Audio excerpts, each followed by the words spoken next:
Live from the world headquarters of RT America in our nation's capital, this is the news with Rick Sanchez. And hi once again, I'm Rick Sanchez. To all of you who are watching us from all over the world, whether you're watching us on regular TV or on portable TV, the app, we are so glad that you are here with us. Tonight, we have to begin by asking a very important question, one that's really dictated to us by history. And here it is. With both the president's approval numbers and the U.S. economy in a free fall, is it time for us to wonder about a wag the dog scenario? Wag the dog, you know, is where U.S. leaders, or really any leader from any place in history or all over the world, diverts our attention from something they don't want us to see by creating something else. Look over there, squirrel, right? Something else for us to focus on. Think President Clinton, the war in the Balkans. Think President Bush, Iraq. Think President Reagan, Grenada. We could go on. We could go on. So what about Trump, Iran? Why do I ask this? Because in recent weeks, the tensions between the United States and Iran have escalated seriously, both in words and in deeds, with comments from both sides that sound like they're itching for a fight.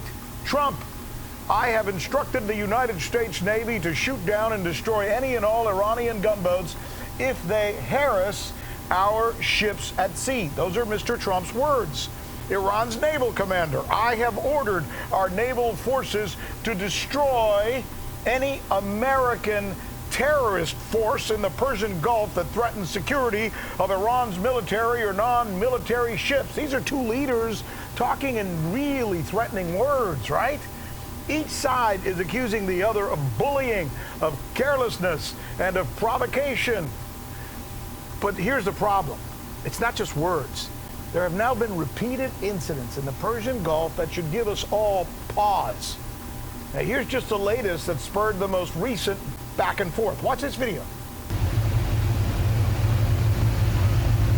His gun's unpinned. Yeah, I know. His gun's unpinned.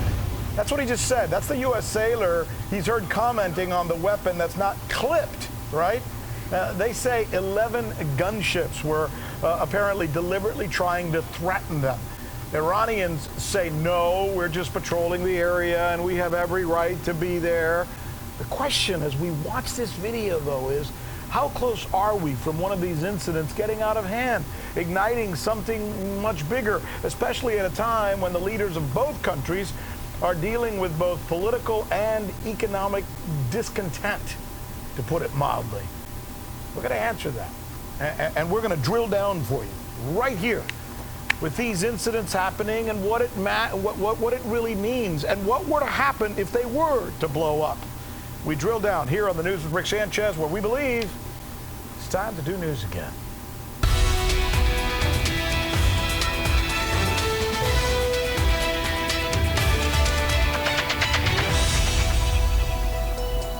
All right, here's our list of the questions that we think you're going to be asking tomorrow. How concerned should we be about a wag the dog distraction?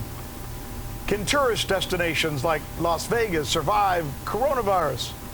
Gerald Celente answers recession or depression. How deep and how long? All right, let's begin once again by looking at this video. Look at this video that we're going to show you right here. It's the one that we were just showing you a little while ago, and it shows the Iranian gunships. And it also shows that U.S. naval vessel. And there's something interesting about this, because you heard the sailor say, well, his gun's unclipped. Well, you know what that means, right?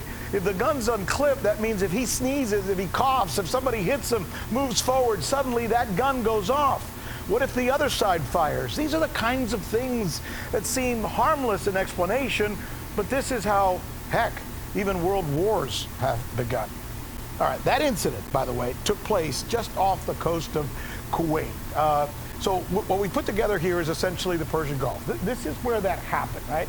So here you have the entire, all this dark blue that you see right here is the Persian Gulf. And I wanted to show it to you because there have now been, and I just counted them, I just did some research on this for you, 15 incidents in the Gulf that have occurred, and not just here, but right there. See where I'm pointing to right there? That's important. That's the Strait of Hormuz. This is called a choke point. Good word, right? Because it's only really 21 miles across when it comes to navigability, and that's at the narrowest point.